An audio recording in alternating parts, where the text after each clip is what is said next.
The first step is to click on the Disagree option when prompted with the suspension notice. By selecting Disagree, you will be taken to the next step. Now, click on Next to proceed further. To continue with the account recovery process, you'll need to provide an email address. You can use a temporary email service like Tempo Mail for this purpose.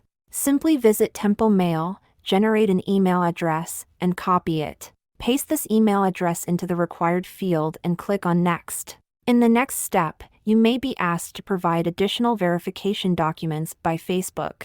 These can include a passport, driver's license, national ID card, message certificates, or ATC. If you have any of these documents, click on the relevant option and proceed to the next step. For example, I'll click on Passport for demonstration purposes. Once selected, click on Next to continue. Now, it's time to take a photo of your identification document, in this case, your passport. Click on Get Started and follow the instructions to capture images of both sides of your passport. Make sure the photos are clear and legible. After completing this step, your account will be under review, and within a few days, it